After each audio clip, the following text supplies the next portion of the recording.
Good evening everyone, this is Himanshi and I welcome you all on career will app. Hopefully आप सभी बढ़िया होंगे, मस्त होंगे, जबरदस्त होंगे। स्टार्ट करते हैं आज की क्लास। आज हम समझेंगे हेरिडिटी एंड एनवायरनमेंट, यानी आनुवांशिकता एवं वातावरण का प्रभाव क्या होता है डेवलपमेंट पे, या क्या इसका रोल है। 1 नंबर का क्वेश्चन जनरली पूछा जाता है। तो स्टार्ट करेंगे, समझेंगे कहानी क्या है। आ जाइए आप लोग सभी। डर लग रहा है कैसे पास होंगे? प्रदीप, जो पढ़ाया जा रहा है शांति से पढ़ते रहिए, प्रीवियस ईयर को करते रहिए, बस इतना ही करना है। कोई ज्यादा परेशान होने वाली बात नहीं है। समय आपके पास है, 1 महीने से ज्यादा का भी, या 1 महीना तो है ही, तो टेंशन हमने लेनी नहीं है। अगर मैं बात करूं सिलेबस की, सिलेबस आपका होगा टाइमली कंप्लीट। और अगर मैं यहाँ पे बात करूं तो आपका आज हम हेरिडिटी एंड एनवायरनमेंट करने वाले हैं। जो लोग पीएनजी और नोट्स की बात कर रहे हैं, जो लेटेस्ट नोट्स हैं वो अपलोड होने की बात मैंने की थी। सैटरडे संडे बड़ा ही, मतलब आपको पता ही है, तबीयत जो है डाउन चल रही है, लेकिन मैं समहाउ ट्राई कर रही हूँ कि क्लासेस आपकी अब रेगुलर ही हूँ, ठीक है ना। तो इम्प्रूव भी हो रही है तबीयत, और थोड़ा सा काम बढ़ता है तो उसकी वजह से फिर थकान का भी सीन हो जाता है ना। थकान कह लीजिए उसको, या जो भी हेल्थ इश्यूज अभी चल रहे हैं। चलिए खैर, आते हैं। तो ये आपका मैं 1-2 दिन में करा दूंगी अपलोड, मोस्ट प्रोबेबली कल परसों में, या मतलब इस वीक कोशिश रहेगी। तो आप इसके लिए परेशान मत होइए। इतने रिवीजन आपने अगर खुद से नोट्स बनाए तो उसको यूज करके, और 1 मिनट हम आएंगे कि पीवाईक्यू भी कर रहे हैं हम, और यूट्यूब पे भी करा रही हूँ पीवाईक्यू। काहे टेंशन लेते हो भाई, इतना सब कुछ कराते हुए भी टेंशन में हूँ। देखो, अगर हम सिलेबस की बात करें तो हमने ये कॉन्सेप्ट ऑफ डेवलपमेंट कर चुके हैं हम, है ना। क्या कर चुके हैं हम? कॉन्सेप्ट ऑफ डेवलपमेंट हम कर चुके हैं। अगर हम चाइल्ड डेवलपमेंट 15 नंबर का है ना, जिसमें से concept of development he 4-5 number का है, जिसका लास्ट पार्ट आज हो जाएगा। तो आप ये मानिए 4 से 5 नंबर हम कंप्लीट कर चुके हैं, लेकिन ये बड़े टॉपिक हैं, ठीक है ना। तो अगर हम बात करें यहाँ पे, तो ये हमारे काम जो है यहाँ तक के हो चुके हैं। मॉक टेस्ट भी मिल जाएंगे भाई, टेंशन मत लो, ठीक है ना। तो अगर हम सेक्शन 1 की बात करें 15 नंबर की, तो इसमें टॉपिक्स कितने हैं कुल? अगर हम सेक्शन 1 की बात कर रहे हैं यहाँ, तो देखो एक बार, टॉपिक है हमारे पास कितने? 12 टॉपिक्स हैं। 12 टॉपिक्स आर देयर। जब हम बात ये 15 नंबर कर रहे हैं, जिसमें से हम 3 टॉपिक जो है कंप्लीट कर चुके हैं। ये 3 टॉपिक दिखने में 3 है, लेकिन इसके अंदर के बहुत सारे टॉपिक्स थे, और अगर आप इसको नहीं समझेंगे तो आगे आने वाले चैप्टर्स आपको वैसे समझ नहीं आएंगे। तो इसलिए समय लगता है इसमें थोड़ा, है ना। इसलिए थोड़ा सा समय लगता है। हाँ, मैंने आज के लिए कहा था, मैं मान लिया, लेकिन सैटरडे संडे मेरी तबीयत काफी खराब रही, तो उस चक्कर में बिल्कुल काम कर नहीं पाई हूँ, है ना। और बिल्कुल 1 मिनट रुकिएगा।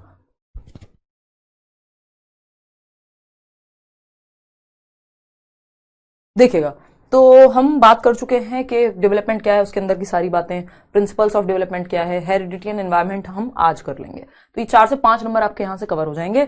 उसके बाद 10 नंबर की कहानी और बचती है, जिसमें जो टॉपिक्स आपके रहेंगे वो रहेंगे, सोशलाइजेशन का टॉपिक है आपका, प्याजे का टॉपिक है। ये अपने आप में प्याजे, वाइगॉस्की, कोलबर्ग मिलकर 4 से 5 नंबर बना देते हैं, और बाकी सब जो है वो 5 नंबर में है, ठीक है ना। तो अगर हम बात करें, पहले हम सोशलाइजेशन प्रोसेस कल करने वाले हैं। उसके बाद ये प्याजे, वाइगॉस्की और कोहलबर्ग मैं रोक करके, पॉज दे करके, है ना। इससे पहले मैं 2 टॉपिक आपको कराऊंगी जो ज्यादा महत्वपूर्ण है और आसान है समझने में। और अगर आपको ये समझ में आ जाएगा तो फिर आप प्याजे, वाइगॉस्की को भी अच्छे से समझ पाएंगे, ठीक है ना। तो child centred and progressive education ये हम करेंगे। इससे डायरेक्टली और इनडायरेक्टली काफी क्वेश्चंस आ जाते हैं, ठीक है ना। हाँ, नोट्स ऑलरेडी अपलोड कराए हुए हैं, वो लेटेस्ट नोट्स की बात है ना। इतना, ये कौन है ये व्यक्ति इस भाषा में बात कर रहे हो, है ना। लेटेस्ट नोट्स आपको दिए जा रहे हैं कि ठीक है, आपकी तसल्ली के लिए। अदरवाइज नोट्स जो अपलोड कराए हुए हैं वो भी आपके लिए इनफ है, ठीक है ना। तो थोड़ा सा चीजों को समझ के चलना चाहिए, जब सामने वाला भी आपको समझ रहा हो तो। हाँ, रोज मंडे टू फ्राइडे तो क्लास हो ही रही है। मंजीत, पिछले हफ्ते सिर्फ शायद 1 या 2 छुट्टियां हुई थी आपकी, है ना। प्रियांशु, जो ज्ञान होता है ना, उसको ग्रहण करने के लिए हल्का सा झुक के रहना चाहिए इंसान को ना, सॉफ्टली। एक वो इच्छा होनी चाहिए, है ना। तो अगर बर्तन पहले से भरा हुआ है तो फिर आप सीख नहीं पाएंगे, ठीक है ना। तो एक ये जो प्रोसेस है, चाहे मैं अपने भाई को भी कहती हूँ या आसपास जब लोगों को देखती हूँ, कि जब हम प्राइवेट स्कूल्स में जाते हैं या फिर कहीं पे अगर हम पैसे देके पढ़ रहे हैं, तो हमें लगता है हमने सामने वाले को खरीद रखा है, और ये एकदम खराब अप्रोच है ना। ज्ञान का कोई मूल्य नहीं होता, चाहे वो फ्री में मिल रहा हो, चाहे वो पैसे देके भी मिल रहा हो, है ना। आप इवेल्युएट नहीं कर सकते उसको पैसे से, ठीक। और ये तो बहुत बेयर मिनिमम फी है, जिससे पूरी ऑर्गेनाइजेशन के खर्चे निकलते हैं, नहीं तो इतने कम फीस में। देखिएगा एक बार, child centred and progressive education ये हम करेंगे कल, मतलब सोशलाइजेशन करेंगे, फिर child centred and progressive education. उसके बाद हम प्याजे, वाइगॉस्की एंड कोहलबर्ग करेंगे। तो 2 टॉपिक हैं आपके, 2 दिन में खत्म हो जाएंगे। उसके बाद हम प्याजे, वाइगॉस्की, कोहलबर्ग करेंगे। हो सकता है चाइल्ड सेंटर्ड जो है आपका 2 दिन चल जाए, ठीक है जी। तो इसमें टेंशन लेने वाली बात कुछ नहीं है।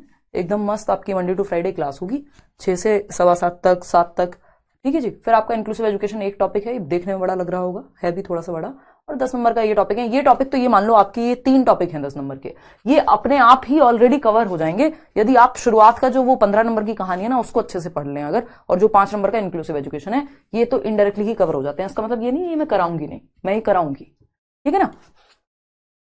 ठीक, तो टेंशन लेनी नहीं है, कोई दिक्कत वाली बात नहीं है। अगेन आपको बस जो कराया जा रहा है क्लास में उतना आप कर लेंगे सीडीपी में, आपको कोई टेंशन नहीं है, ठीक। हाँ, टाइम ही फिक्स है एकदम, 6 बजे से 7:15 तक, 6 सवा 6 तक हम शुरू कर देते हैं। देखिएगा हेरिडिटी एंड एनवायरमेंट। अब हेरिडिटी क्या होती है? हेरिडिटी सिंपल हमारे जेनेटिक्स या जो हमें जेनेटिक मेकअप से, हमारी आनुवंशिकता जिसको हम कहते हैं, जो जेनेटिक्स से या जो हमें अपनी हेरिडिटी से मिला है, जो हमें बायोलॉजी बेसिकली हमारे एंसेस्टर्स से मिला है, हमारे पूर्वजों से मिला है, हमारे जेनेटिक कोड में डीएनए आरएनए ये सब आपने सुना होगा कभी ना कभी। और एनवायरमेंट है जो हमारा वातावरण है, जो हमें चारों ओर से घेर के रखे हुए है। ये आपने शायद कभी एनवायरमेंट इकोलॉजी ईवीएस में पढ़ा होगा, तो वहां आपको ये बात पता होगी, ठीक है ना। अगर हम बात करें आनुवंशिकता एवं वातावरण का रोल क्या है, 1 नंबर का क्वेश्चन इस पे जरूर आता है, बहुत आसान सा टॉपिक है ना, सीटेट के लेवल में तो बहुत ही आसान है ये वाला टॉपिक। हेरिडिटी की अगर हम बात कर रहे हैं, देखिए ये हमने प्रिंसिपल्स ऑफ डेवलपमेंट में भी पढ़ा था कि हेरिडिटी एंड एनवायरमेंट का एक प्रिंसिपल होता है कि हेरिडिटी का भी महत्वपूर्ण रोल है और एनवायरमेंट का भी। कोई भी चीज एक नहीं हो सकती, ठीक है ना, कोई भी चीज सिर्फ एक नहीं हो सकती कि सिर्फ हेरिडिटी महत्वपूर्ण है या सिर्फ एनवायरमेंट, दोनों इंपॉर्टेंट है, ठीक है जी। थैंक यू प्रांजल। देखिएगा अगर हम बात करते हैं यहां पर, बिल्कुल रीटा, देखिए हेरिडिटी की अगर हम बात करते हैं यानी आनुवंशिकता की, तो ये क्या होती है भाई, इसकी बाय डेफिनेशन अगर समझें, all the qualities that a child has inherited. भाई लोग प्रॉपर्टी इनहेरिट करते हैं, है ना, लोग प्रॉपर्टीज इनहेरिट करते हैं ना, हमारे देश में तो बहुत है प्रॉपर्टी पे, आपने झगड़े होते हुए देखे होंगे और 70 चीजें। तो इनहेरिटेंस का मतलब है यहां पे कि जो हमें विरासत में मिला है, जिसके लिए हमने कुछ खास किया नहीं है, बस पैदा हुए हैं हम, है ना, तो उस पैदा होने में जो हमें विरासत में मिल रहा है वो हेरिडिटी है। समान नहीं, जो भी हमें, बिल्कुल, जो भी अमृता हमें, जो भी हमें एक बच्चे को माता पिता से विरासत में मिले सभी गुणों को, यहां पे गुणों की बात चल रही है, जो भी कैरेक्टरिस्टिक्स हमें मिले हैं, जो भी एबिलिटीज हमें मिली हैं, जैसे मेरी आवाज या आपकी आवाज, आपकी आंखों का रंग, आपकी आंखों का टाइप भी अपने माँ बाप से कहीं ना कहीं मिलता होगा या मर्जर होगा, या आपकी पूर्वजों में किसी का कुछ तो कोई गुण रहा होगा, आपने अपने माँ बाप को कहते हुए सुना होगा, अरे तुम तो अपने दादाजी पे या अपनी नानी पे चले गए हो इस चीज में, है ना। इवन हमारी हैबिट्स भी जो है कई बार वो होती हैं प्रभावित हमारे जेनेटिक गुणों से, कई बार, लेकिन एनवायरमेंट का रोल उस पर ज्यादा रहता है, ठीक है ना। तो all the qualities that a child has inherited from the parents is called heredity. यानी पेरेंट्स लिख लीजिए आसान भाषा में, नहीं तो यहां हम एंसेस्टर्स भी लिख सकते हैं, पेरेंट्स और या स्लैश एंसेस्टर्स। एंसेस्टर्स बोले तो यानी जो हमारे पूर्वजों से हमें मिला है, क्योंकि आपकी हेरिडिटी सिर्फ आपके पिताजी और माताजी की नहीं है, उनको जो पीछे से मिला है उसका भी कुछ पार्ट उसमें रहता ही है, तो वो चलती रहती है एक साइकिल, वो अपने आप में एक अलग चार्ट होता है, बट आपको उसको जानने की जरूरत नहीं है, ठीक है ना। तो हमें माता पिता से मिले विरासत में मिले गुणों को हम हेरिडिटी कह रहे हैं यहां पे, चाहे वो हमारी बुद्धि का स्तर हो, चाहे वो हमारी आवाज हो, चाहे वो हमारे बालों का टाइप हो, है ना, ये सब क्या है, हमें हेरिडिटी से ही कहीं ना कहीं मिलते हैं, ठीक है बात। कई लोगों के बाल जल्दी चले जाते हैं, कई लोगों के रुकते हैं, उसमें भी हेरिडिटी का रोल है। लोग बॉडी बनाने जाते हैं जिम में, वहां पे भी कुछ लोगों की बॉडी जो है जल्दी से रिस्पॉन्ड करती है, कुछ लोगों को समय लगता है, वो सब भी हेरिडिटरी उसमें रोल काफी रहता है, ठीक है ना। तो अभी हम यहां पे एक बात समझे कि वो क्वालिटीज जो हमें अपने एंसेस्टर्स से, अपने माता पिता से, अपने पूर्वजों से विरासत में मिल रही हैं, वो सब हेरिडिटी का हिस्सा है, ठीक है जी। अब heredity provides the basis for the development of human personality. Heredity is what a person is born with. यानी आनुवंशिकता क्या है, हेरिडिटी को हम हिंदी में क्या कह रहे हैं, आनुवंशिकता। और आनुवंशिकता वो है जो एक व्यक्ति जिसके साथ पैदा होता है, व्यक्ति के साथ पैदा होती है नहीं, जिसके साथ व्यक्ति पैदा होता है। यानी जब आप पैदा हुए तो वो गर्भ में ही डिसाइड हो गई थी, आपकी हेरिडिटी तो आपको मिल चुकी थी, है ना, कि ये आपके जीन्स होगा, ये आपका जेनेटिक मेकअप होगा, आपके थंब प्रिंट से लेके चीजें जो है डेवलप होती रहती हैं, इसमें आपका कोई खास रोल होता नहीं है कि आपका रंग कैसा होगा, आपकी हाइट कितनी जाएगी, इस सब के लिए बेसिस मिल जाती है ना। जिनकी आंखें बिल्कुल अपने माता पिता से अलग हैं, तो उस केस में कहीं ना कहीं कोई एंसेस्टर रहा होगा, ज्यादातर चांस ये है, नहीं तो एक डिफरेंशिएशन का भी रूल होता है हेरिडिटी में, जो हम सीटेट के लेवल पे नहीं पढ़ते हैं, ठीक है ना। देखिएगा, तो हेरिडिटी प्रोवाइड्स द बेसिस, या कई बार हेरिडिटी में सिर्फ हमें अच्छी चीजें नहीं मिल रही, कई बार कुछ बीमारियां भी मिल जाती हैं, है ना, कई बार कुछ बीमारियां भी मिल जाती हैं। जो जेनेटिक हो जाती हैं, ऐसे कुछ सिंड्रोम है। ठीक, इवन आप डायबिटीज की भी बात करेंगे तो उसमें भी बहुत कई बार रोल रहता है कि आगे आ सकते हैं। अस्थमा का भी जो है, ऐसा नहीं है कि हो ही जाएगा, बट संभावना बढ़ जाती है। क्यों? क्योंकि हेरिडिटी में कहीं ना कहीं कुछ ना कुछ रहा होता है। ठीक है ना, शुगर जिसको हम डायबिटीज, सेम ही बात है।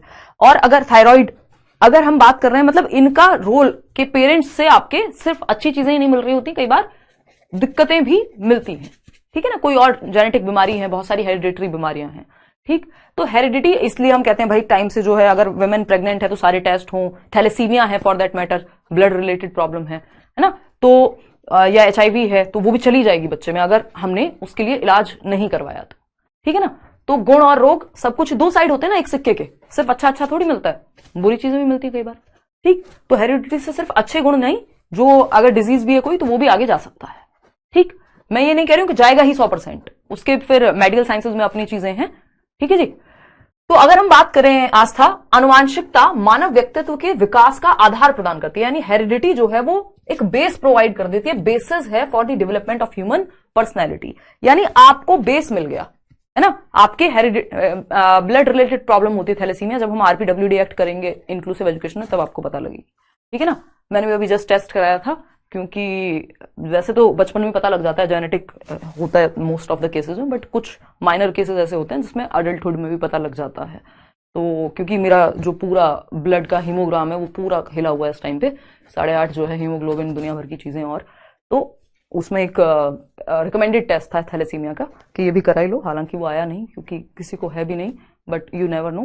तो अगर हम बात करें यहाँ पे, आनुवांशिकता मानव व्यक्तित्व के विकास का आधार, बेस दे दिया हमें, हेरिडिटी ने हमें बेस दे दिया, बेसिस प्रोवाइड कर दिया कि भाई आपकी जो हाइट है, हेरिडिटी हमें लोअर लिमिट और हायर लिमिट दे देती है, लोअर लिमिट और हायर लिमिट, कि भाई आपका अगर माँ बाप का जो बुद्धि का स्तर है एवरेज है या इंटेलिजेंट है दोनों, तो एक मोटा मोटा चांस है कि आपको भी एक एवरेज इंटेलिजेंस या अच्छी बुद्धि मिल गई होगी। अब उसके ऊपर आपके एनवायरमेंट का रोल है कि आप कितना उसको आगे लेकर के जा पाते हैं। अगर किसी को बिल्कुल ही IQ एकदम 20 है, 25 है, तो उसके लिए भी लोअर लिमिट भी सेट कर दी हेरिडिटी ने और हायर भी, बीच में आप एनवायरमेंट के साथ खेलते रहते हैं।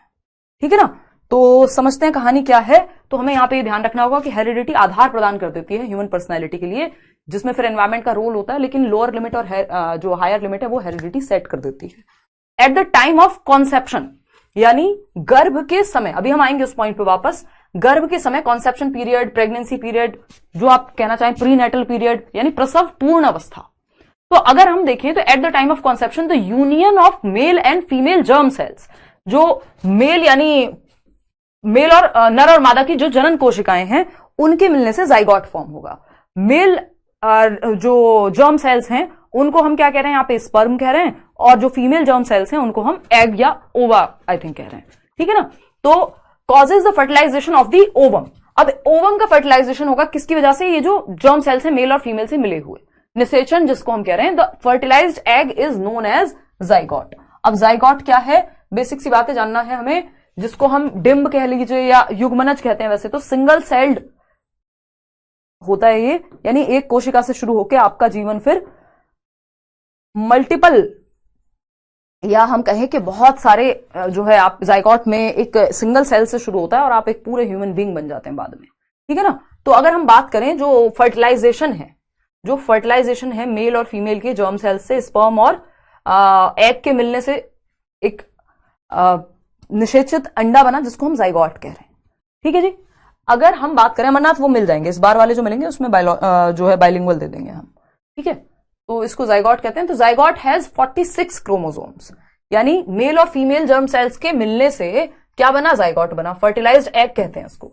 जाइगोट को क्या कह सकते हैं, कहीं अपनी नोटबुक में लिख सकते हो, फर्टिलाइज्ड एग कहते हैं, यानी कि निषेचित अंडा कहेंगे, फर्टिलाइज्ड एग। ठीक है, अब इसकी अगर हम बात कर रहे हैं, यहां पे अगर इसकी हम बात कर रहे हैं तो इसमें 46 क्रोमोसोम्स हैं, यानी गुणसूत्र हैं। जो आपका जेनेटिक मेकअप है, जो डीएनए में भी आपके क्या है, जेनेटिक्स, आपके जो जीन्स हैं वो किसके थ्रू कैरी होते हैं आगे, क्रोमोसोम्स के थ्रू, गुणसूत्रों के थ्रू, है ना। गुणसूत्रों के माध्यम से आपकी जो हेरिडिटी है वो आगे ट्रांसफर हो रही होती है। हमारे जेनेटिक मेकअप में क्या है, गुणसूत्र से ही जाएगा। ठीक है ना, तो 46 गुणसूत्र होते हैं टोटल जाइगोट में। तो ये इंपॉर्टेंट है, आया हुआ है क्वेश्चन। जाइगोट में एक जो निषेचित अंडा है स्पर्म और एग के मिलने से जो बना है, उसमें टोटल नंबर ऑफ क्रोमोसोम्स 46 हैं, और ये 23 पेयर मदर से और 23 पेयर जो है फादर से, 23 पेयर और 23, तो टोटल मिलकर के जो है आपके 46 हो गए।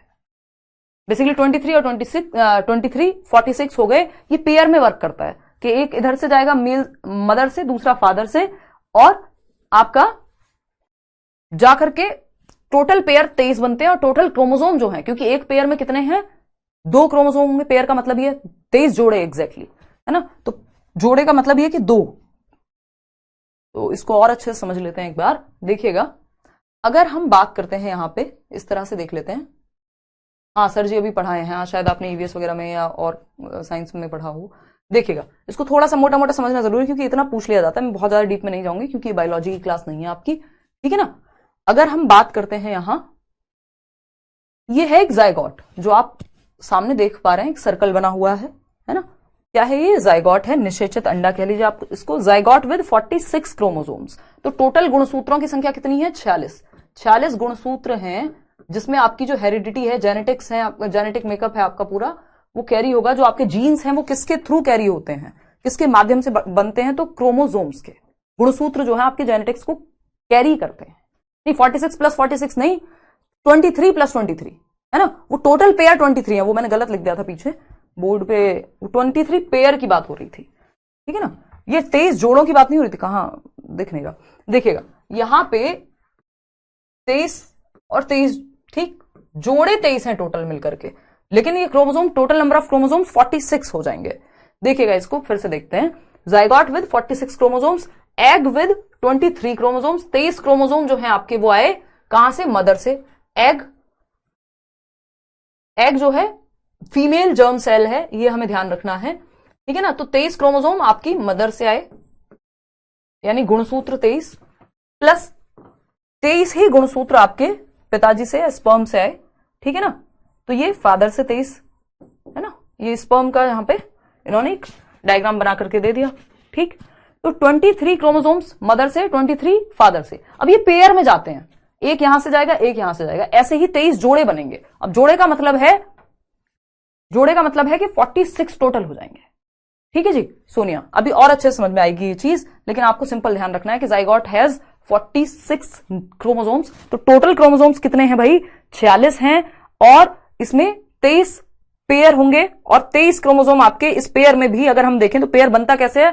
23 क्रोमोसोम जाएंगे मदर से और 23 फादर से, तो ये मिलकर के 46 टोटल क्रोमोसोम हो जाएंगे, लेकिन जो पेयर हैं वो 23 ही रहेंगे, यानी जोड़े 23 रहेंगे। अब इसमें एक और चीज इंपॉर्टेंट है, देख लेते हैं। देखिए कुछ चीजें ऐसी हैं जो शायद पेपर में हर बार नहीं पूछी जा रही, लेकिन उनको हम स्किप नहीं करके चल सकते, ठीक है ना। तो पेरेंट्स की जब हम बात कर रहे हैं, ये शायद आप चार्ट देख पा रहे होंगे, नहीं देख पा रहे हैं तो मैं इसको, और हाँ यूट्यूब पे क्लास होगी आज, हिंदी पेडागोजी पढ़ेंगे भाई।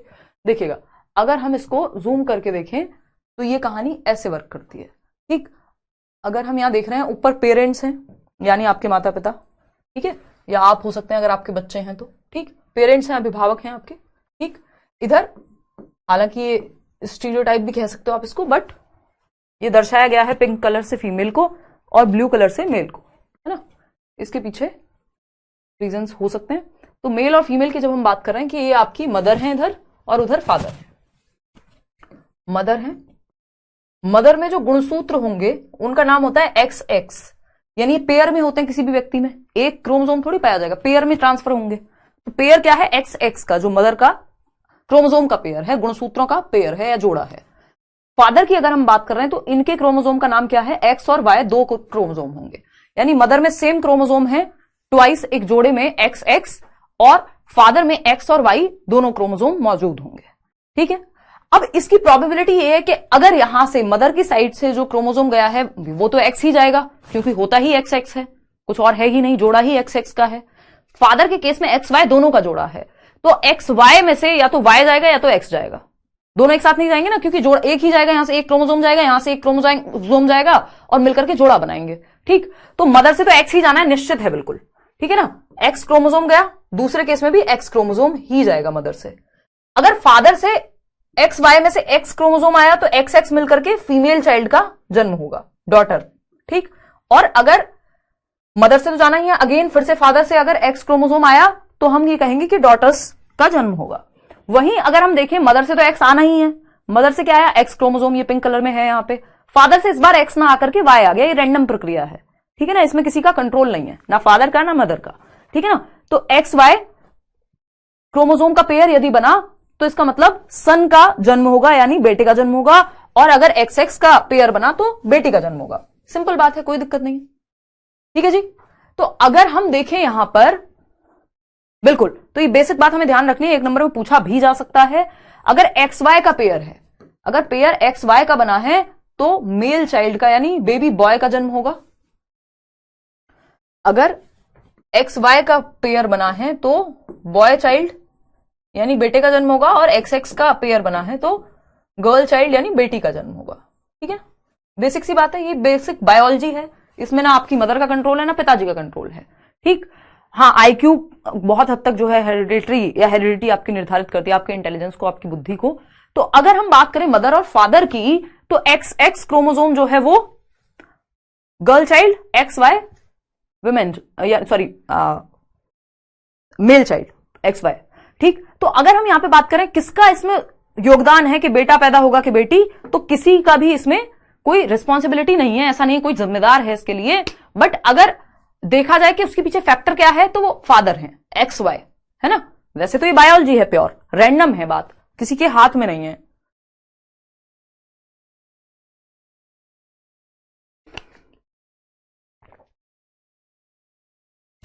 लेकिन फिर भी अगर देखा जाए तो इसमें मदर का तो कोई रोल है ही नहीं, क्योंकि मदर से तो एक्स एक्स क्रोमोसोम ही आना है, ठीक है ना। तो ये हमारे भारत में तो बहुत होती है ये चीज, धीरे धीरे शायद कम हो रही है, इसलिए हमारे यहाँ जेंडर को भी आप आइडेंटिफाई नहीं करा सकते बच्चे के पैदा होने से पहले। उसका रीजन यही है कि यहां लड़की अगर पैदा होने वाली है ये पता लग जाए तो लोग बहुत केसेस में क्या करते हैं, वो फीटिसाइड बोलते हैं आई थिंक उसको, कि उस बच्चे की जान ले लेते हैं, अबॉर्शन करा देते हैं, या इस तरह की चीजें होती हैं। इस चक्कर में यहाँ पे हमें अगर लीगल देखा जाए तो लीगल ही नहीं है कि हम बच्चे के लिंग की जांच करा सकें कि बच्चे का सेक्स क्या होगा, ठीक है ना। और सेक्स और जेंडर में भी हम अंतर आगे वाले चैप्टर में पढ़ने वाले हैं। तो अगर हम देखें यहां पे तो ये टोटल बायोलॉजी है, और माता का तो इसमें दूर दूर तक कोई रोल नहीं है कि बच्चा लड़की पैदा होगी या लड़का। माता से तो एक्स एक्स ही क्रोमोसोम का पेयर होता है, उनके पास एक्स ही जाएगा हमेशा। फादर पे डिपेंड करेगा कि एक्स आया कि वाई। तो जेंडर का जो डिपेंडेंस है वो कहीं ना कहीं फादर से आने वाले क्रोमोसोम पे निर्धारित करेगा, ना कि किसी और, ठीक है जी। इतनी बात क्लियर है। हाँ, काजोली हमारा देखने का नजरिया होता है कई बार, ठीक है जी। भ्रूण हत्या जिसको हम कहते हैं, बिल्कुल एग्जैक्टली, ठीक। जो चीज हम एटीट्यूड समझ रहे हैं उसको हम कॉन्फिडेंस की तरह भी देख सकते हैं, है ना। ये भी एक स्टीरियोटाइप है कि लड़कियां हमें बहुत शांत, धीरे धीरे बोलने वाली, डरी हुई आवाज में बात करने वाली अच्छी लगती हैं, क्योंकि हमें उनसे डर नहीं लगता, ठीक है ना। फिर हमें लगता है कि हाँ ठीक है, इसको हम एक एज महसूस कर सकते हैं। ये हमारे दिमाग में समाज ने भरा हुआ है कि अगर किसी की आवाज में दम है तो डर जाओ, लड़के की आवाज में दम है तो चलेगा। हाँ, देखिए संजय, इसमें रहता वाला ही बात ही नहीं है। जैसे जो लोग अभी भी बहुत सारे लोग हैं जो इस चीज को पता नहीं बहुत बड़ा बना के रखे हुए हैं कि रहता वाली बात ही नहीं है। अगर बेटा पैदा नहीं हो रहा है इसका मतलब सिंपल फादर की तरफ से भी एक्स क्रोमोसोम जा रहा है और मदर की तरफ से तो हमेशा ही एक्स जाएगा। तो वो क्रोमोसोम का जो रैंडम कॉम्बिनेशन है वो क्या बना है ना। कई बार होता है ना भाई, आप रोड पे जाते हुए बाल बाल बच गए तो वो एक्सीडेंट था जो बच गया, तो कुछ भी आ सकता है उसमें। इसमें जिम्मेदार मां को तो बिल्कुल ही नहीं मान सकते, ठीक है ना। चलिए खैर आते हैं, अब कुछ जेनेटिक डिसऑर्डर्स होते हैं। अब हमें दो चीजें यहां पे याद रखनी है, ये सब बातें हम जेंडर के समय पे पढ़ेंगे कि टोटल नंबर ऑफ क्रोमोसोम जो होंगे एक जाइगोट में, यानी एक निषेचित अंडे में, ये अलग से लिखने की जरूरत नहीं है, मैंने पीछे आपको पिक्चर शेयर कर दी है। वो टोटल नंबर ऑफ क्रोमोसोम्स जो हैं, टोटल क्रोमोसोम्स की संख्या, टोटल क्रोमोसोम्स 46 होंगे यानी 46, और इसमें 23 जो है वो माता से, मदर से मिले हैं क्रोमोसोम, और 23 फादर से। ये दोनों मिलकर के जोड़ा बना है, तब जाकर के 46। अगर पेयर की बात करें कितने जोड़े होंगे तो 23 पेयर होंगे, क्योंकि ये जो क्रोमोसोम है ये जोड़े में होते हैं, है ना। टोटल नंबर ऑफ क्रोमोसोम्स 46 और पेयर कितने हैं वो हैं आपके 23, ठीक है बात। हाँ हाँ, फादर को भी इसमें जिम्मेदार तो क्या ही माने विनीता, ये तो बायोलॉजी है। लेकिन जैसा हमारे देश में होता है कई बार कि महिलाओं को जो है जिम्मेदार इसमें ठहरा दिया जाता है, तो वो तो बिल्कुल ही दूर दूर तक भी नहीं है उसमें रिस्पॉन्सिबल, ठीक है ना। तो 23 फादर और 23 मदर से। अब यहां से एक इधर से जाएगा क्रोमोसोम, एक इधर से जाएगा। अगर वो एक्स तो महिला की तरफ से एक्स ही जाएगा, अगर एक्स एक्स क्रोमोसोम है तो गर्ल चाइल्ड, और अगर फादर की तरफ से वाई आ गया तो एक्स वाई क्रोमोसोम है तो बॉय चाइल्ड। सिंपल बात, कोई दिक्कत ही नहीं है। ठीक है ना। अब तो सरकार भी कह रही है बराबर का हिस्सा दे दो भाई प्रॉपर्टी में भी। ठीक है जी, क्लियर है बात। चलिए खैर, अगर हम बात करते हैं यहां कि अब ये जेनेटिक डिसऑर्डर भी हो सकते हैं। ये जो 23 पेयर हैं, अगर इसमें जो 21वां पेयर है क्रोमोसोम का, यानी 21st, इन 23 पेयर में भी जो ये 23 पेयर्स ऑफ क्रोमोसोम हैं एक फर्टिलाइज्ड एग में, एक जाइगोट में, ये जो 23 पेयर हैं एक जाइगोट के अंदर, इनमें भी 22 सेम होते हैं, यानी 22 सेम होते हैं। जो आउट ऑफ 23, 22 पेयर एकदम सेम होंगे, या तो वो एक्स एक्स होंगे या एक्स वाई होंगे। ठीक है जी, एकदम सेम, बिल्कुल सेम होंगे। इसलिए इनको क्या कहा जाता है? ऑटोजोम्स कहा जाता है। हिंदी में भी आप इनको ऑटोजोम्स ही लिखिएगा, ऑटोजोम्स कहा जाएगा, ऑटोजोम्स, ऑटोजोम्स। ठीक है जी, यानी ये समान गुणसूत्र हैं। और जो 23वां पेयर है, 23rd पेयर है, वो डिसाइड करेगा कि बच्चे का जेंडर क्या होगा। ये या तो एक्स एक्स है तो एक्स एक्स ही होगा, एक्स वाई है तो एक्स वाई ही होगा। जो ये 22 पेयर है, 22 जोड़े हैं, एकदम सेम होंगे, मदर से भी आएंगे फादर से भी, या तो एक्स आया तो उधर से भी एक्स आएगा। लेकिन 23वां जो गुणसूत्र है ये निर्धारित करेगा कि ये एक्स वाई है या एक्स एक्स है। तो ये 23वां गुणसूत्र, इसको हम क्या कहते हैं? इसको हम कहते हैं, एक्स एक्स भी हो सकता है या एक्स वाई, जो भी आप माने, इसको जो भी आ जाएगा, इसको हम सेक्स क्रोमोसोम कहते हैं, क्योंकि इसकी वजह से बच्चे का सेक्स निर्धारित होगा कि बच्चे का जेंडर क्या होगा या उसका सेक्स क्या होगा। जेंडर तो हम क्या ही कहें, सेक्स क्या होगा, मेल होगा कि फीमेल होगा। तो जो 23वां पेयर है उसको सेक्स क्रोमोसोम कहते हैं, क्योंकि वो डिसाइडिंग फैक्टर है, डिसाइड होगा वहां से सेक्स जो है बच्चे का कि वो क्या होने वाला है। और अगर 22 पेयर की बात करें, ये बिल्कुल सेम होते हैं। ठीक है ना। अब 22 पेयर बिल्कुल सेम होते हैं, हमने ये समझ लिया। 23वां पेयर जो है वो सेक्स क्रोमोसोम कहलाएगा। अब इसमें जो 21वां गुणसूत्र है ना, अब जो इसमें 21वां गुणसूत्र है, 21st जो 21वां पेयर ऑफ क्रोमोसोम है, या 21st क्रोमोसोम जो है, अगर उसमें एक्स्ट्रा जेनेटिक मटेरियल क्रिएट हो गया किसी भी वजह से, है ना, जितना होना था उससे ज्यादा जो है एक्स्ट्रा जेनेटिक मटेरियल अगर यहां पे बन गया, या कुछ गड़बड़ हो गई 21वें गुणसूत्र में, तो क्या होगा? बच्चे को हो जाएगा एक डिसऑर्डर, एक प्रॉब्लम, एक जेनेटिक समस्या, एक बीमारी, जिसको हम डाउन सिंड्रोम कहते हैं। क्या कहते हैं? Down syndrome. इसका नाम ही है डाउन सिंड्रोम, हिंदी में भी इंग्लिश में भी, है ना, डाउन सिंड्रोम, जो भी आप लिखना चाहें हिंदी में, डाउन सिंड्रोम। ठीक है जी, क्या कहानी है इसकी समझते हैं। अगर हम देखें, a genetic chromosome 21 disorder causing developmental and intellectual delays. अब 21वें गुणसूत्र में यदि समस्या हो गई तो क्या होगा? विकासात्मक देरी हो जाएगी बच्चे में, और बौद्धिक डिलेज भी हो जाएंगे, यानी दिमाग भी ठीक से डेवलप नहीं हो पाएगा, और क्या होगा? विकास भी ठीक से नहीं हो पाएगा। अगर नॉर्मल बच्चे जो है 2 साल में चलना शुरू कर रहे हैं या बोलना शुरू कर रहे हैं, 1 साल में चलना शुरू कर देगा वैसे तो बच्चा, तो वो जो है आपका, इस बच्चे को और ज्यादा समय लग सकता है, या डिसऑर्डर्स मतलब इसके डेवलपमेंटल डिलेज, इंटेलेक्चुअल डिले हो सकते हैं कि इसको समझने में इसका दिमाग उतने अच्छे से डेवलप ना हो पाए। आप +1 कह सकते हो कि 21वें गुणसूत्र में अगर एक्स्ट्रा मटेरियल हो गया तो गड़बड़ हो जाएगी। ठीक है ना। तो इसमें क्या होगा? इसके लक्षण है, आंखें जो है वो फ्लैट हो जाएंगी, शक्ल भी थोड़ा स्ट्रक्चर जो है अजीब सा हो जाएगा यहाँ पे। ठीक है ना, आंखें फ्लैट हो गई, जो 5वीं फिंगर है वो स्लाइटली बेंट है, झुकी हुई है, ये आप देख पा रहे होंगे यहाँ पे, है ना, एक शेप डिफरेंट है। आलमंड शेप्ड आईज हो जाएंगी, जो आंखें हैं वो बादाम की जैसी हो जाएंगी, ऐसी, जबकि हमारी आंखें ऐसी होती हैं। हम देखते हैं आंखें हमारी ऐसी हैं, लेकिन इस बच्चे की आंखें ऐसे फ्लैट हो गई एक तरह से, बहुत हद तक। ठीक, अगर जिसको डाउन सिंड्रोम है। White spots on coloured part of eyes, ये जो कलर्ड पार्ट होता है आपकी आंखों का, इसमें व्हाइट धब्बे दिखेंगे।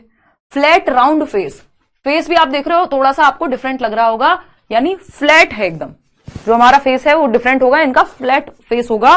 और यहां पे स्मॉल नोज, नाक छोटी होगी, माउथ छोटा होगा, ईयर्स जो हैं छोटे छोटे होंगे, तो एबनॉर्मल दिखेगा आपको, नॉर्मल से अलग दिखेगा। ठीक है ना। तो शॉर्ट स्टॉकी बिल्ड, बिल्ड भी बहुत लंबी चौड़ी या ठीक से नहीं बन पाएगी, जो है बिल्ड जो है आपकी जो ढांचा है शरीर का, वो भी छोटा रहने की संभावना यहां पे है। ठीक है ना। क्लियर है रश्मि? दूंगी राणा, डोंट वरी, ठीक है ना? हाँ क्लियर है बात? बहुत बढ़िया प्रमोद। चलिए, एडीएचडी की कहानी डिफरेंट है, वो हम पढ़ेंगे जब जब क्या कहते हैं इसको, बहुत सारे और जेनेटिक डिसऑर्डर्स हैं लेकिन ये आपसे पूछे जाते हैं इसलिए। अच्छा इंदु, धन्यवाद भाई। हाँ, तो डाउन सिंड्रोम में क्या हो सकता है? डाउन सिंड्रोम में बेसिकली बच्चे की आंखें फ्लैट हो जाएंगी। डेवलपमेंटल डिलेज, डेवलपमेंटल डिलेज क्या है? विकासात्मक देरी, यानी बाकी बच्चों से धीमे होगा विकास बच्चे में। इंटेलेक्चुअल डिलेज, दिमाग भी जो है धीमे डेवलप होगा या पूरी तरह से डेवलप ना हो पाए, इसकी संभावना है। अमिताभ बच्चन की मूवी का कैरेक्टर, आई थिंक पा में उन्होंने दिखाया है, मेरे को एग्जैक्टली याद नहीं है कि पा मैंने देखी नहीं है, बट मुझे आइडिया है कि हाँ उसमें कोई तो बच्चे को दिक्कत थी उस व्यक्ति को, ठीक है। तो डाउन सिंड्रोम 21वें गुणसूत्र, इसको ट्रायसोमी 21 भी कहते हैं।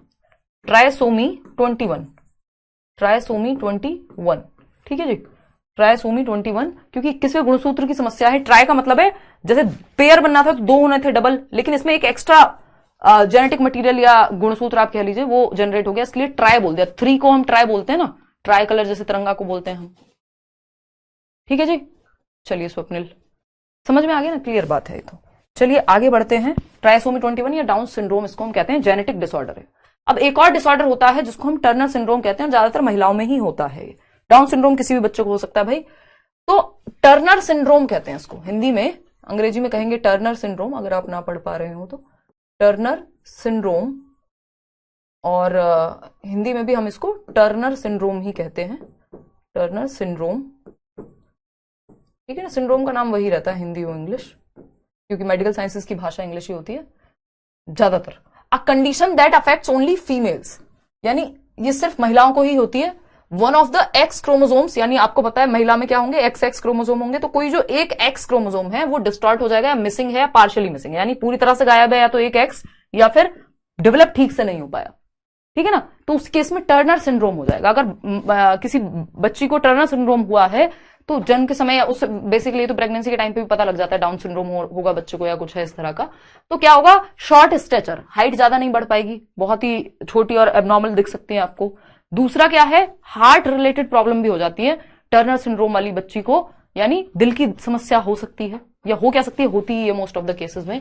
हियरिंग लॉस, सुनना ठीक से डेवलप ना हो पाए, है ना। फेशियल फीचर्स भी थोड़े आड़े टेढ़े हो सकते हैं। कार्डियोवास्कुलर मतलब हार्ट रिलेटेड प्रॉब्लम्स जो है आपको, रिप्रोडक्टिव हेल्थ से भी, यानी आगे जो है बच्चे पैदा करने में समस्या, और समस्या क्या मतलब बाहरी दिक्कतें हैं, ये तो टर्नर सिंड्रोम जो है अपने आप में बड़ी समस्या है। वेब्ड नेक देख रहे हैं आप, बिल्कुल एकदम लगी हुई है गर्दन में, वाइडली स्पेस निपल्स, बहुत सारी चीजें इसमें जो होती हैं। तो बेसिकली इतना डीप में आपको जाना नहीं है, बट पता होना चाहिए कि जो आपका XX क्रोमोसोम है, ये 21वें गुणसूत्र के बारे में नहीं है, किसी में भी अगर जैसे XX क्रोमोसोम डेवलप होना था, एक फीमेल होने के लिए XX क्रोमोसोम होगा आप में, और आप अगर एक मेल हैं तो XY क्रोमोसोम की वजह से आपका जो है वो जेंडर डिसाइड हुआ होगा। अगर हम XX की बात कर रहे हैं तो XX में यहां पे कोई एक X जो है वो कहीं ना कहीं पार्शियली या तो मिसिंग है या पूरी तरह से मिसिंग है, तो इसकी वजह से टर्नर सिंड्रोम हो जाता है। चलिए खैर आगे बढ़ते हैं। ये हुई बात हेरिडिटी के बारे में। अभी एनवायरमेंट पे हम आए ही नहीं हैं, अभी हम एनवायरमेंट पे आए ही नहीं हैं। अगर हम देखें, नहीं जेंडर तो डिसाइड हो जाएगा श्यामालाल, लेकिन वो प्रॉब्लम है अपने आप में, वो बात आपकी बहुत सही है, वो बायोलॉजिकली ये लोग करते होंगे डिसाइड। उतना बायोलॉजी की नॉलेज मेरे को भी नहीं है पूरी कि इतना इन डेप्थ पता हो, है ना। और मतलब पता करने की कोशिश भी इसलिए नहीं की क्योंकि कोई ऐसा नीड होती नहीं है, पेपरों का भी आपसे उस तरह से पूछा नहीं जाएगा उतना कि कितना मिसिंग होता है या क्या, बट पार्शियली या कंप्लीटली इसमें से कुछ एक दिक्कत बनेगी।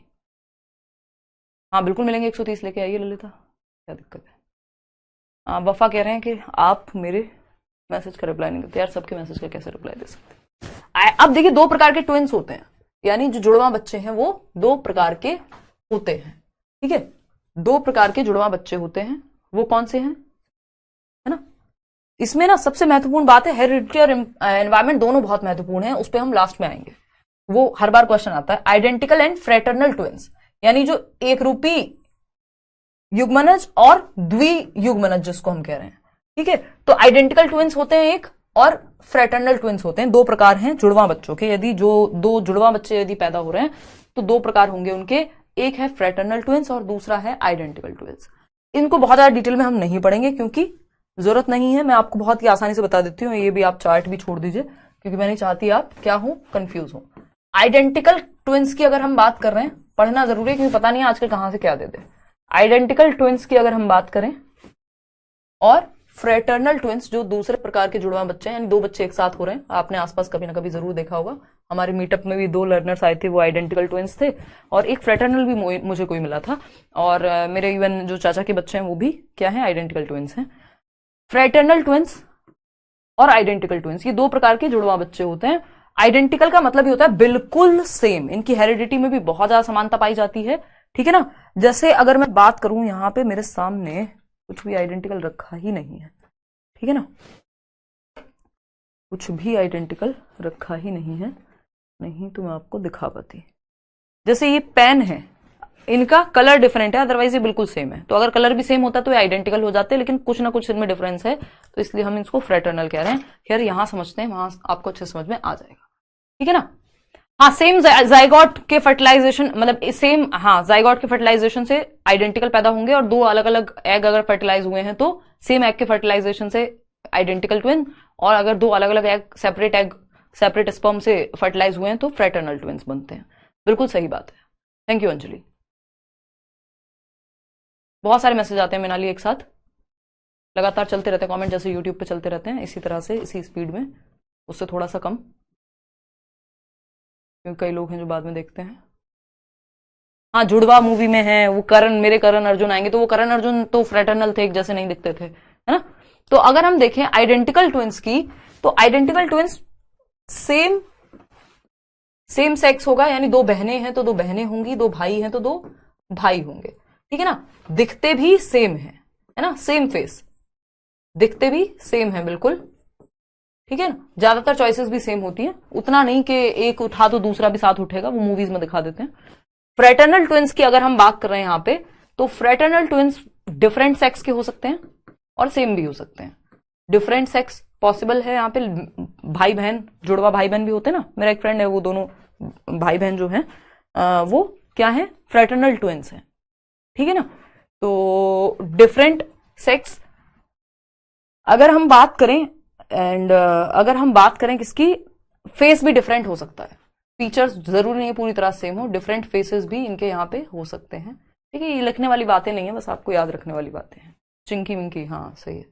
तो अगर इसको हम देखें यहाँ पे, ऐसे देख सकते हो आप, बेसिकली अगर हम देखें, नहीं जाइगोट कहना गलत था वहां पे, हम सिंपल समझ के चलेंगे कि भाई फ्रेटर्नल ट्विंस का मतलब है यहाँ पे एक स्पर्म है और एक एग है, दूसरा स्पर्म है दूसरा एग है, 2 अलग अलग सेपरेट प्लेसेंटा बनेंगे। प्लेसेंटा वो होता है जिसमें बच्चों को खाना पीना सब कुछ मिलता है पूरा पेट के अंदर, ठीक। तो सेपरेट प्लेसेंटा बनेंगे, डिफरेंट 2 अलग, एक अलग स्पर्म और एग से फर्टिलाइज हुआ, यहाँ पे डिफरेंट है कहानी। लेकिन अगर आइडेंटिकल की हम बात करें तो इसमें जेंडर अलग हो सकता है, भाई बहन हो सकते हैं, डिफरेंट शक्ल हो सकती है, ठीक है ना। सेम सेक्स भी हो सकता है, 2 भाई भी फ्रेटर्नल हो सकते हैं, जरूरी नहीं है दोनों भाइयों की शक्ल बिल्कुल मिले, ठीक है ना। तो ये develop from 2 sets of egg and sperm. वहीं अगर हम आइडेंटिकल की बात कर रहे हैं, देख पा रहे हो ना यहां तक, अगर वहीं हम, हाँ यार टायर्ड तो थोड़ी लगूंगी ना, तबीयत थोड़ी सी ढीली है। अगर हम बात करें यहां पे आइडेंटिकल ट्विंस की, तो आइडेंटिकल ट्विंस में क्या है, develop from same egg and sperm, यानी एक स्पर्म से एक एग को फर्टिलाइज किया गया और बाद में ये स्प्लिट हो जाता है ना। शेयर्ड और सेपरेट प्लेसेंटा, एक प्लेसेंटा में भी रह सकते हैं और इसमें से स्प्लिट हो गए, इसलिए 2 बच्चे बन गए, ठीक है ना। तो एक ही एग और एक ही स्पर्म से फर्टिलाइज है। हाँ, हम शक्ल मूवी, सही बात है। सेम सेक्स भी हो सकता है, डिफरेंट भी, किसमें, फ्रेटर्नल में, लेकिन आइडेंटिकल में सेम सेक्स होगा, सेम शक्ल होगी, जेनेटिक मटेरियल भी जो है ज्यादा कॉमन होता है आइडेंटिकल में। इतना ही काफी है। हिंदी में यार द्वियुग्मनज कह देते हैं, यानी 2 अलग अलग युग्म से पैदा हुए हैं क्या है बच्चे। फ्रेटर्नल ट्विंस को, आइडेंटिकल को एकदम एक रूपी जुड़वा कह देते हैं, बट आप इसके लिए इंग्लिश को ही प्लीज रेफर कीजिएगा, ठीक है ना।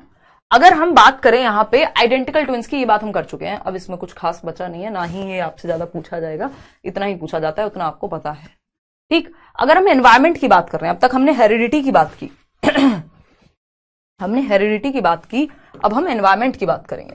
देखिए हेरिडिटी की जब हम बात कर रहे हैं, हमने देख लिया कि किस तरह से 23 पेयर होते हैं, 46 क्रोमोसोम होते हैं, बहुत सारी चीजें हेरिडिटरी होती हैं। देखिए हेरिडिटी से ज्यादा प्रभावित होने वाली चीजें हैं आपका इंटेलिजेंस, बुद्धि का जो स्तर है वो आपके हेरिडिटी से आपकी आनुवांशिकता से ज्यादा प्रभावित होता है कि बच्चे का जो आईक्यू लेवल है वो हेरिडिटी से ज्यादा प्रभावित होगा। माँ बाप इंटेलिजेंट है, बच्चा इंटेलिजेंट होने की संभावना ज्यादा है, या एवरेज तो हो ही जाएगा। लेकिन अगर कोई समस्या है एक माँ बाप को या कुछ मतलब वहां उस केस में संभावना है कि कोई दिक्कत हो जाए।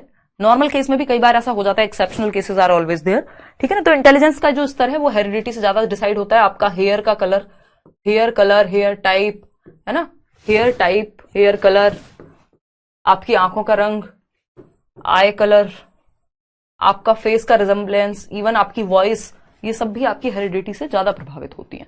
यानी कुछ कारक ऐसे हैं जो आपकी आनुवंशिकता जिनको ज्यादा प्रभाव डालती है, और कुछ ऐसे हैं जिन पे एनवायरमेंट ज्यादा प्रभाव डालता है। लेकिन दोनों का रोल है, ऐसा नहीं है आपको इंटेलिजेंस मिली हेरिडिटी से, आपके माँ बाप बहुत स्मार्ट थे, दोनों आईएएस ऑफिसर्स थे या वॉटएवर, और उस केस में तो बुद्धि तो उनकी ठीक थी, लेकिन आपने क्या किया, बुद्धि आपकी भी ठीक है, लेकिन आप अगर पढ़ाई नहीं करेंगे, एनवायरमेंट में आपको न्यूट्रिशन अच्छा नहीं मिला, जब आप पैदा हुए तो पोषण ठीक से नहीं मिला, ट्रेनिंग ठीक से नहीं मिली, तो वो गड़बड़ हो जाएगा मामला, ठीक है ना। तो एनवायरमेंट का भी रोल रहता है, ऐसा नहीं कि एनवायरमेंट का रोल नहीं है। तो कोई भी चीज सिर्फ सिंगल हेरिडिटी से या सिंगल एनवायरमेंट से डिसाइड नहीं होगी, दोनों का ही रोल रहता है। कुछ चीजों में रोल, जैसे लैंग्वेज में काफी रोल रहता है एनवायरमेंट का आपका, अगर बच्चे को मौका ही नहीं दिया बोलने का, है ना, या आपने ट्रेनिंग ही नहीं दी, अगर मान लीजिए कोई स्पोर्ट्स पर्सन है, उसका बच्चा है, दोनों स्पोर्ट्स पर्सन है, हस्बैंड वाइफ, और जैसे सानिया मिर्जा का हम एग्जाम्पल ले सकते हैं, तो लेकिन अगर ट्रेनिंग नहीं दी बच्चे को, तो क्या होगा, गड़बड़ हो जाएगी। फिर जरूरी नहीं है कि बच्चा भी उतना ही अच्छा जो है स्पोर्ट्स पर्सन बन पाए, है ना। हेयर टाइप, आपके बालों का जो इवन टाइप है, अगर माताजी के बाल कर्ली हैं या पिताजी के स्ट्रेट हैं, तो दोनों में से कोई एक ही निकल करके आ जाता है। आंखों का रंग या तो मर्ज होकर के या फिर माता या पिता की तरफ चला जाएगा। तो ये कुछ फैक्टर्स हैं जो इंटेलिजेंस से हेरिडिटी से ज्यादा प्रभावित होते हैं। आते हैं नेक्स्ट पॉइंट पे, environment. The environment is everything that affects the individual except his genes. यानी पर्यावरण वो सब कुछ है जो आपको चारों ओर से घेरे हुए है, यानी आपके वूम को छोड़ के। देखो टीचर्स वैकेंसी जब आती है ना, तब आपको पता लग जाता है। पहले से हल्ला मचाने वाले जो लोग हैं, मतलब मैं उनको बहुत ज्यादा पसंद नहीं करती, क्योंकि वो तुक्का लगाते हैं मोस्ट ऑफ द टाइम। कई बार वो फिट बैठ जाता है, कई बार नहीं। तो बेटर है कि आप अपनी तैयारी करते रहें। जब वैकेंसी आएगी ऑफिशियल वेबसाइट से पता लगेगा।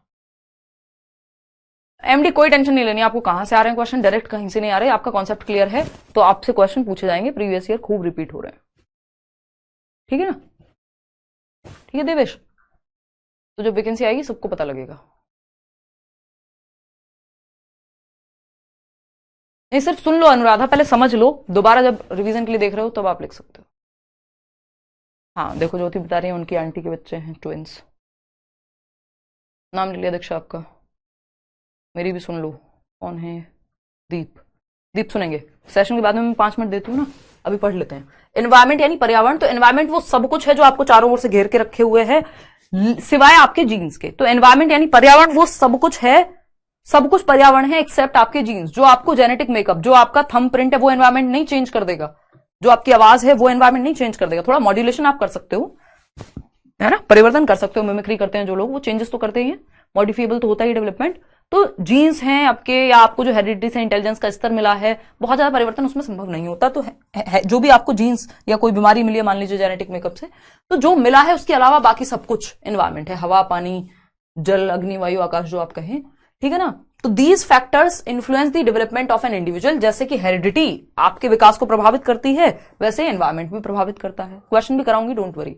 ये कारक व्यक्ति के विकास को प्रभावित करते हैं, यानी जो वातावरणिक कारक हैं, कैसे वातावरण में आप रह रहे हैं, बहुत ज्यादा गर्मी में, सर्दी में, आपको पढ़ाई के लिए अच्छा माहौल मिल रहा है कि नहीं मिल रहा, आपको डाइट अच्छी मिली है कि नहीं मिली है ना, आपको ट्रेनिंग अच्छी मिली है कि नहीं मिली है, ये सारी चीजें हैं।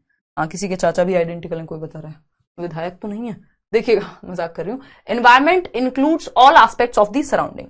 तो पर्यावरण में परिवेश के सभी पहलू आ जाते हैं। अब चाहे वो इकोनॉमिक एनवायरमेंट हो, यानी आर्थिक आपका वातावरण हो कि आप किस आर्थिक स्थिति से आते हैं, गरीब हैं, अमीर हैं, बीच में कहीं हैं, है ना, या फिर आपका सोशल एनवायरमेंट हो, समाज के लोग किस तरह के हैं, आप गुंडे मवालियों में रह रहे हैं, पढ़े लिखे लोगों में रह रहे हैं, या थोड़े एम्पैथेटिक लोगों में रह रहे हैं। एम्पैथेटिक लोग क्या हैं? जो चीजों को समझते हैं। एक पढ़े लिखे होने का तो सिर्फ साक्षरता है, आधे से ज्यादा तो इतने लोग आपको रिजिड मिल जाएंगे पढ़े लिखे भी, बस जिनके पास डिग्रियां हैं, और वैसे इतने रिजिड हैं जिसकी हद नहीं है। उनमें फ्लेक्सिबिलिटी, उनमें लचीलापन है ही नहीं, समय के साथ बदलते ही नहीं है वो, ठीक है ना। तो पर्यावरण में परिवेश के सभी पहलू हैं, चाहे वो सोशियो इकोनॉमिक आपका यानी सामाजिक वातावरण हो, किस समाज में आप रह रहे हैं, क्या भाषा आप बोल रहे हैं, क्या आपकी आर्थिक स्थिति है ना। तो एनवायरमेंट में सभी प्रकार के एनवायरमेंट यानी सभी पहलू आ जाते हैं। वहां प्रदूषण कितना है, दिल्ली में रह रहे हैं हम, 300-400 जो AQI है, एयर क्वालिटी इंडेक्स, आज भी कितना 366, हाँ 364, जो कि लेस देन 50 या 100 तक हो तो चलता है। तो कैसे एनवायरमेंट में आप रह रहे हैं, बहुत ज्यादा ठंड पड़ रही है, गर्मी है, तो एनवायरमेंट के बहुत पहलू हैं। Environment consist of various types of forces like physical यानी शारीरिक, जो जलवायु है आपकी वो उसमें आ जाएगी शारीरिक में, सोशल, मॉरल, भाई सही गलत किस तरह के लोग रह रहे हैं, economical, political, cultural and emotional forces. जैसे हम कह रहे हैं कि इमोशंस का बहुत ज्यादा डर तो नहीं है उस एनवायरमेंट में, वो सब emotional aspect of the environment हो गया। अगर मैं बात करूं जैसे अमेरिका ही है या डेवलप्ड नेशंस जो हैं, तो हम ये कहें कि भाई गरीबी यहां भी है वहां भी है, लेकिन जो हो सकता है कि वहां का जो गरीब है उसकी स्थिति थोड़ी सी डिफरेंट हो हमारे यहाँ से, या वहां जो बेरोजगारी का स्तर है वो डिफरेंट हो हमारे यहाँ से, या डेवलप्ड नेशन है, तो ये डिफरेंट डिफरेंट एनवायरमेंट पे जो है इस चीज एनवायरमेंट से जो है चीजें निर्धारित होंगी यहाँ पे, है ना। बैंड बजी हुई है यानी बैक पेन है अभी भी। हाँ काजुल, कुछ रहा होगा, पुणे में रहती हूँ, बहुत बढ़िया। आप कहाँ से हैं आप लोग बताइए जरा, वर्थफुल इफ यू, हाँ सही बात है भाई। अब मैं कमेंट्स बिल्कुल बंद करूंगी, लास्ट में लिया करूंगी कोहिनूर, देखिएगा। तो अगर हम बात करते हैं, बिहार से हैं पारस, चलिए ठीक है, चलिए फिर आगे बढ़ते हैं। Teachers should try to provide, देखिए आप हेरिडिटी तो बदल नहीं देंगे किसी की, लेकिन एनवायरमेंट आप एज अ टीचर या पेरेंट बेस्ट देने की कोशिश करें बच्चे को। और बेस्ट एनवायरमेंट को हम एक तरह से कॉन्ड्यूसिव कहते हैं। बेस्ट का मतलब क्या है कि बेहतर एनवायरमेंट, जहां बच्चे का दिमाग, शरीर सब फूल फूल सकें बेसिकली, ठीक है जी। पटना, मोतिहारी, सोनीपत, झारखंड, रायपुर बहुत बढ़िया, अभी मुझे आना था, ठीक है दीक्षा। आजमगढ़, चंडीगढ़, बहुत बढ़िया। बिहार, दिल्ली, बच्चे सारे मॉक टेस्ट में, अभी तो बढ़ेंगे तमन्ना, अभी सिलेबस ही कितना हुआ है। नोएडा, दिल्ली। डेवलपमेंट का कौन सा फैक्टर ज्यादा एनवायरमेंट से अफेक्ट होता है, भी बताऊंगी, मेहताब क्वेश्चन भी कराऊंगी। हिमाचल, वाराणसी, गाजीपुर से, झारखंड, देवगढ़, फतेहपुर, राजस्थान, गुजरात, वडोदरा, बहुत बढ़िया भाई। अयोध्या से, अहमदनगर, MP से, बिहार से, शांति निकेतन, हिमाचल, देख रहे हैं आप देश भर से जुड़े हुए हैं। Jharkhand, west Bengal, UP, Siliguri west Bengal, Aligarh से, सतारा महाराष्ट्र, सोहाल MP, नगदा, मैम हम बिहार से हैं, पटना, बहुत बढ़िया जी। ये सोनम, बहुत सारे लोग हैं अलग अलग जगह से, तेलंगाना से भी हो, बहुत बढ़िया। उज्जैन, सोनभद्र, क्या बात है यार, पूरा देश साथ में। हाँ, आगरा, माऊ, झांसी, शाहदरा, दिल्ली में मच्छर रोहित, अब तो पास में ही है। उत्तर प्रदेश, बाराबंकी, मधुबनी, फरीदकोट, गुजरात, नोएडा, बहुत बढ़िया। भोपाल, अंडमान, ओहो, जौनपुर, यूपी से, खुशबू, कुशीनगर, अलीगढ़, हरियाणा, हिमाचल, अयोध्या, दादरी, अररिया, बिहार, बहुत बढ़िया। ग्वालियर, सागर भी मध्य प्रदेश में ना आई थिंक, रांची, नाहरी, सोनीपत, राजस्थान। चलिए अब हम देश भर का टूर करके आ चुके हैं, अब आप रुक जाइए, क्योंकि जिसका नहीं पढ़ूंगी उसको लगेगा कि पढ़ा नहीं। अरुणाचल, जो लोग बाद में देखेंगे वो उसको आगे करके देख लेना भाई, आपसे मिलना चाहते हैं मिलेंगे दिल्ली में। झारखंड, इटावा, एक ऑफलाइन क्लास रखेंगे अगर तबीयत थोड़ी सुधर गई तो, अभी तो जैसी स्थिति है ना, खड़े होते हुए भी ऐसा लग रहा है। प्रयागराज, यूपी, मुंबई, पटना से, झांसी, गुजरात, बिलासपुर, हैदराबाद, बस्ती, उत्तर प्रदेश, लखनऊ, उत्तराखंड, इलाहाबाद, यूपी, बिहार, आजमगढ़, राजस्थान, रायबरेली, मणिपुर, ओह, यूपी, फतेहपुर, राजस्थान, महाराष्ट्र, ललितपुर, भाई कमाल कर दिया आपने। करौली, नीम करौली, हाँ चलेंगे। बिहार, चलिए भाई बहुत सारे, असम से भी हैं, रांची से भी हैं। चलिए छत्तीसगढ़, बहुत दुर्ग, सही है। चलिए अब आ जाते हैं वापस, जान लिया हमने देश हमारा पूरा साथ में जुड़ा हुआ है आप लोगों के माध्यम से। Teachers should try to provide best mental environment so that a child can flourish. शिक्षकों को अच्छा मानसिक वातावरण प्रदान करने का प्रयास करना चाहिए ताकि एक बच्चा उन्नति कर सके। वैसे मानसिक ही नहीं, हर प्रकार का वातावरण, चाहे एज अ टीचर आप, लेकिन आप मेंटल सपोर्ट ज्यादा दे सकते हैं बच्चे को, है ना, कि आप क्योंकि बच्चे के जेनेटिक मेकअप को तो चेंज नहीं कर देंगे, अगर कोई उसको दिक्कत है, बीमारी है, तो आप उसको तो बदल नहीं देंगे, तो आप ओवरऑल जो मानसिक वातावरण है, चाहे फिजिकल जो स्कूल की जलवायु है, जितनी भी चीजों पे आप फोकस कर सकते हैं। बेसिकली कुल मिलाकर के एनवायरमेंट कैसा होना चाहिए, एक वर्ड में लिख लीजिएगा कहीं, कॉन्ड्यूसिव होना चाहिए। कॉन्ड्यूसिव का मतलब होता है सुगम वातावरण, जो बच्चे के फलने फूलने के लिए, उसके ओवरऑल डेवलपमेंट के लिए हेल्दी एनवायरमेंट हो, है ना। क्या है, एक हेल्दी एनवायरमेंट जो बच्चे को आगे बढ़ने में मदद करे, उसको मौके दे, है ना। हेल्दी एनवायरमेंट, कॉन्ड्यूसिव होना चाहिए, सुगम वातावरण। मानसिक रूप से आप बच्चों को प्रताड़ित ना करें, अच्छे मेथड से पढ़ाएं, उसको समझें, ये सारा काम जो है आपका एज अ टीचर हो जाता है, क्योंकि आप हेरिडिटी को तो चेंज कर नहीं सकते और एनवायरमेंट का बहुत बड़ा रोल होता है। ठीक है ना। अब नेचर वर्सेस नर्चर की डिबेट है, एक नेचर वर्सेस नर्चर की डिबेट है। नेचर कहते हैं हम किसको, आपकी हेरिडिटी को।